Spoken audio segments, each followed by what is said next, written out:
Oh là là, j'ai peut-être raté ma vocation. J'aurais pu être la voix off officielle d'une célèbre marque de cafetière iconique. Three, two, one. Chicago Center, good afternoon. UPS 2902 Heavy with you 310. UPS 2902 Heavy, Chicago Center, Roger, good afternoon.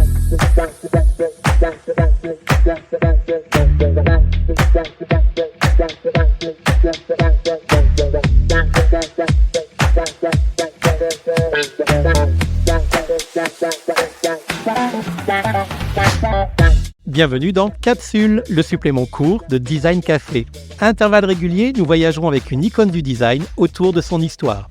Une présentation en bien moins de temps qu'il en a fallu pour créer ces objets intemporels ou pour devenir ces personnalités exceptionnelles et ainsi aller à l'essentiel.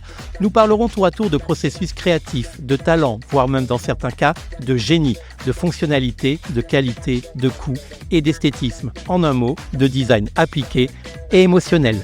Pour cette nouvelle saison, je continue de partager avec vous des créations qui me plaisent, tout en vous disant tout ce que je sais à leur sujet, ou tout du moins l'essentiel à savoir pour parfaire sans se prendre la tête ses connaissances en la matière. Alors, prêt à faire couler le nectar du design dans votre tasse et à la déguster ensemble ? C'est parti!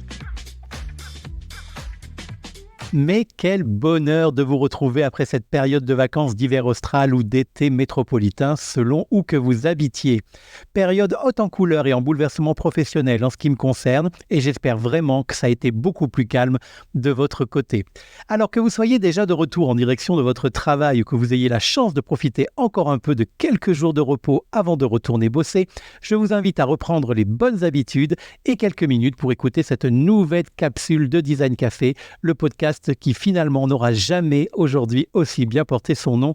Nous allons voir pourquoi dans quelques instants. Mais avant, permettez-moi de vous inciter, comme toujours, à partager cette émission avec vos proches et surtout à la commenter et à la noter sur Spotify ou Apple Podcast. Plus vous le faites, plus les plateformes font remonter mes épisodes et les proposent spontanément à un plus grand nombre d'auditeurs. Ce qui me fait évidemment très plaisir, mais surtout ça m'aide à me faire connaître et pour ça, j'ai besoin de vous. Alors pourquoi Design Café n'a jamais aussi bien porté son nom comme je le disais ? Eh bien tout simplement parce qu'aujourd'hui nous allons parler de design produit comme toujours dans ce format, mais également de café. Bah oui, c'est aussi simple que ça, mais c'est la première fois. Alors, il y a fort à parier qu'on le refera sans doute à plusieurs reprises car la confection du café est une fonctionnalité qui depuis toujours a inspiré grand nombre de créateurs des plus académiques aux plus fous, mais il faut bien commencer par une pièce en particulier et j'ai choisi pour ce faire une des plus emblématiques, la Moka Express de Bialetti. Imaginez-vous, c'est un matin comme un autre dans une petite cuisine italienne. Le soleil perce à travers les rideaux et l'arôme irrésistible du café fraîchement préparé emplit l'air. C'est un rituel quotidien pour des millions de personnes à travers le monde et au centre de ce rituel se trouve un objet emblématique, la cafetière Moka Express de Bialetti. Cette petite cafetière en aluminium avec son design distinctif et ses lignes élégantes a révolutionné la manière dont le café est consommé à la maison depuis sa création dans les années 30. Mais comment est née cette invention révolutionnaire ? Quel est l'homme derrière ce succès ? Et comment cette cafetière est-elle devenue le symbole intemporel de l'art de vivre à l'italienne ? L'histoire de la Moka Express commence avec Alfonso Bialetti, un homme au talent visionnaire. Né en 1888 à Montebullo, un petit village du nord de l'Italie, Bialetti est un ingénieur et inventeur passionné. Avant de créer la Moka Express, Bialetti travaillait dans l'industrie métallurgique en France où il a acquis une expertise précieuse en matière de traitement des métaux. En 1919, il retourne en Italie et fonde son propre atelier de fabrication à Crusinalo, où il commence à produire des produits en aluminium. Crusinalo, c'est également la ville du siège social de Alessi. Et ce n'est pas un hasard puisque Alfonso Bialetti est le grand-père de Alberto Alessi. Voici donc un premier trait d'union entre deux grandes familles du design italien, comme il en existe beaucoup.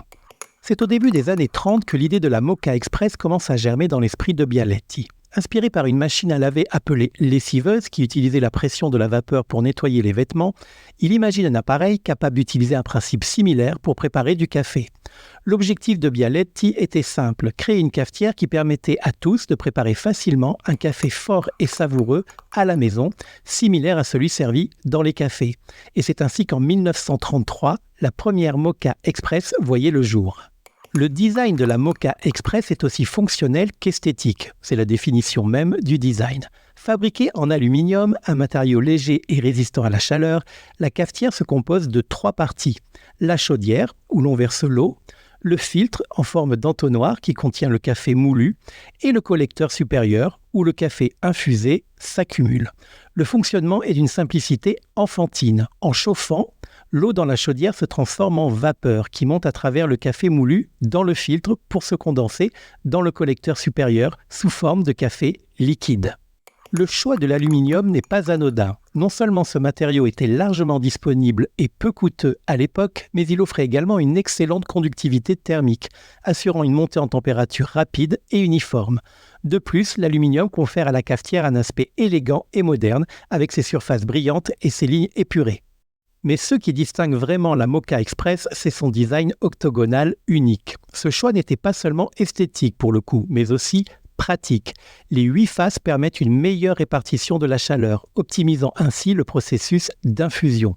Ce design caractéristique est rapidement devenu un symbole reconnaissable dans les cuisines du monde entier. Un autre des aspects emblématiques de la Moka Express est le logo de la marque Bialetti, représentant un petit homme à la moustache, l'Omino Conibafi. Ce personnage est en réalité une caricature du fils d'Alfonso Bialetti, Renato Bialetti, qui a joué un rôle clé dans le succès commercial de la cafetière. C'est Renato qui a eu l'idée de transformer la Moka Express en un produit de consommation de masse après la Seconde Guerre mondiale. Grâce à ses talents de marketeur, il a fait de la Moka Express un objet incontournable dans chaque foyer italien. L'Omino Conibafi, dessiné par l'artiste Paul Campagni en 1953, est devenu un symbole de qualité et d'authenticité. Ce petit bonhomme, pointant son doigt vers le haut, comme s'il commandait un café, incarne parfaitement l'esprit de la marque, convivial, accessible et résolument italien. Aujourd'hui encore, ce logo reste indissociable de la marque Moka Express et de la marque Bialetti. Avant l'avènement de la Moka Express, le café à la maison était souvent de qualité médiocre. Les Italiens, grands amateurs de café, devaient se rendre dans les cafés pour déguster un véritable espresso, préparé avec des machines professionnelles coûteuses et complexes. La Moka Express a changé la donne en démocratisant l'accès à un café de qualité. Pour la première fois, les familles pouvaient préparer chez elles un café riche et aromatique, comparable à celui servi dans les meilleurs établissements. Jusqu'en 1940, les ventes restent locales, puisque Alfonso Bialetti commercialise ses cafetières uniquement sur les marchés. Voilà, les marchés forains, on dirait chez nous. Il vendra tout de même 70 000 cafetières en 6 ans. Malheureusement, la Seconde Guerre mondiale va rendre le café et l'aluminium très rares et Alfonso Bialetti est obligé de mettre ses affaires en sommeil. En 1946, son fils, dont on vient de parler, Renato, prend les rênes de l'entreprise. Il axe sa production sur un seul produit, la Moka Express. Il lance une grande campagne d'affichage publicitaire dans la région de Milan, puis dans toute l'Italie, allant même jusqu'à faire de la publicité à la télévision. On verra même à la Fiera di Milano de 1956 une reproduction géante d'une Moka Express en train de verser un espresso.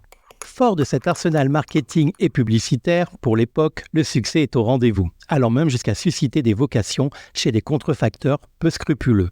Ainsi, Renato Bialetti comprend vite qu'il lui faut miser sur un marketing fort s'il veut assurer la pérennité et le succès de la marque Bialetti. Et comme il ne manque pas d'humour, ce sera le rôle du fameux Omino Conibafi, le petit homme à la moustache, sa propre caricature créée par Campagni. Pour assurer ses nouveaux besoins de production, Bialetti se dote dès 1956 d'une usine ultramoderne à Omegna, dans le Piémont. La gamme s'élargit avec des modèles de cafetières avec des capacités de 1 à 18 tasses. En 1986, Renato Bialetti prend sa retraite et cède ses parts dans l'entreprise au groupe Faema. La marque conserve toujours le design qui a fait son succès et n'a pas pris une ride, mais suit l'évolution des technologies en proposant par exemple depuis 2010 des modèles compatibles avec les plaques à induction. Par contre, depuis 2010, l'usine historique d'Omegna a été fermée et la production délocalisée en Turquie, en Inde et en Roumanie. Plus de 300 millions de Moka Express ont été fabriqués à ce jour et 250 millions ont été vendus à travers le monde. Ce n'est donc pas une exagération de dire que la Moka Express a révolutionné les habitudes de consommation et de fabrication de café en Italie, et plus tard dans le monde entier. Son succès a été fulgurant et dans les années 1950, des millions de cafetières Moka Express étaient vendues chaque année. En Italie, la cafetière est rapidement devenue un symbole du quotidien, un objet presque aussi indispensable que le pain ou le vin. Dans la culture populaire, la Moka Express n'est pas seulement un objet de cuisine, elle est aussi une icône culturelle apparue dans d'innombrables films, livres et œuvres d'art. Par exemple, dans le film culte italien Divorce à l'italienne de 1961, le personnage principal interprété par Marcello Mastroianni est souvent vu en train de préparer du café avec une Moka Express, soulignant ainsi le caractère emblématique de l'objet dans la vie quotidienne des Italiens.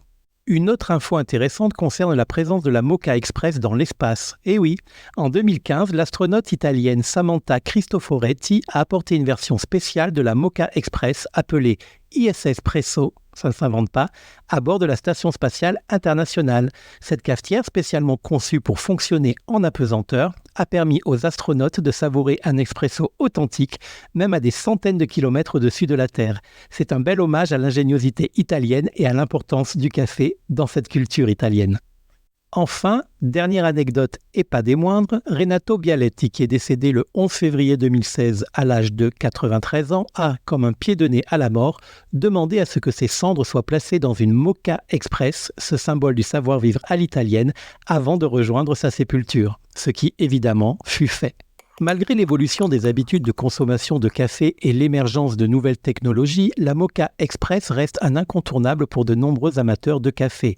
La cafetière originale est toujours fabriquée en Italie et bien que Bialetti ait élargi sa gamme de produits pour inclure des machines à expresso électriques et d'autres accessoires de cuisine, la Moka Express demeure le produit phare de la marque.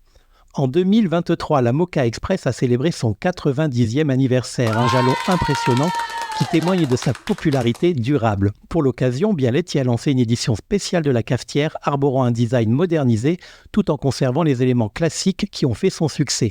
Cet anniversaire a été l'occasion de rappeler à quel point cet objet fait partie intégrante de l'identité italienne et plus largement de la culture mondiale du café. Cette cafetière Moka Express de Bialetti n'est pas seulement un outil de préparation de café, c'est aussi un symbole d'innovation, de design et de culture. Depuis sa création par Alfonso en 1933, elle a traversé les décennies sans jamais perdre de sa pertinence, s'imposant comme un objet culte pour des millions de personnes à travers le monde. Son design unique, son efficacité redoutable et son accessibilité en ont fait bien plus qu'un simple appareil ménager. C'est un morceau d'histoire, un héritage intemporel de l'art de vivre à l'italienne. Aujourd'hui, il existe des tas de modèles de cafetières Moka Express allant du design original jusqu'aux récentes réinterprétations, en passant par de nouvelles couleurs diverses venues rejoindre le seul aluminium poli des débuts. Elle existe aussi en plusieurs tailles qui se différencient au nombre de tasses de café qu'une seule machine peut préparer et ça va de 1 à 50 tasses. Sachant qu'un vrai café italien, c'est 50 ml par tasse et bien serré, évidemment. Attention toutefois aux nombreuses imitations. La gravure ou l'impression du petit bonhomme moustachu qui lève le doigt est un des signes de reconnaissance. Et côté tarif, ça va d'environ 20 € jusqu'à plusieurs centaines d'euros. Parmi les modèles emblématiques, outre l'original, il en existe une aux couleurs du drapeau italien et également une série décorée par la maison Dolce & Gabbana. Des modèles qui fonctionnent à l'induction, à la place du gaz ou du feu électrique. Et une version de tasse appelée Mini Express, dont certaines éditions sont décorées avec des œuvres de l'artiste américain Lichtenstein, d'autres de Magritte ou encore de Kandinsky. La marque Bialetti fabrique également d'autres systèmes de cafetières comme le modèle à piston inspiré de la presse française, mais aussi des modèles à capsules brevetés. Misant sur la diversité et sur la bonne vieille méthode de l'achat additionnel, vous trouverez également aux couleurs de la marque, de la vaisselle et des accessoires, toujours autour du café, et même une sélection de café tout court, moulu ou en grains. Alors la prochaine fois que vous dégusterez un café préparé avec une Moka Express, prenez un moment pour apprécier non seulement l'arôme et la saveur de votre boisson, mais aussi l'histoire fascinante et le design ingénieux qui se cache derrière chacune de vos tasses. Vous ferez ainsi partie, vous aussi, de cette longue tradition italienne qui célèbre l'art de bien vivre, une gorgée de café après l'autre. Oh là là, j'ai peut-être raté ma vocation. J'aurais pu être la voix off officielle d'une célèbre marque de cafetière iconique. Et voilà, je retire cette capsule de Design Café de la machine pour aujourd'hui et je la remplacerai très prochainement. Si vous avez aimé l'arôme de cette émission, n'hésitez pas à vous y abonner et à la recycler à l'infini en la partageant tout autour de vous. Je vous invite également à la noter et à la commenter sur votre plateforme d'écoute préférée. Je le dis à chaque fois, mais c'est vrai, ça m'aide beaucoup tout en me faisant très plaisir. Je vous donne rendez-vous dans quelques jours pour un nouvel épisode au format classique de ce podcast. En attendant, vous pouvez écouter ou réécouter les premiers épisodes, consulter les notes de l'émission pour compléter son contenu et visiter les comptes Instagram DCB Interiors Design et surtout Design Café Podcast pour retrouver les posts qui illustrent cet épisode. Allez, na retrouve toutes.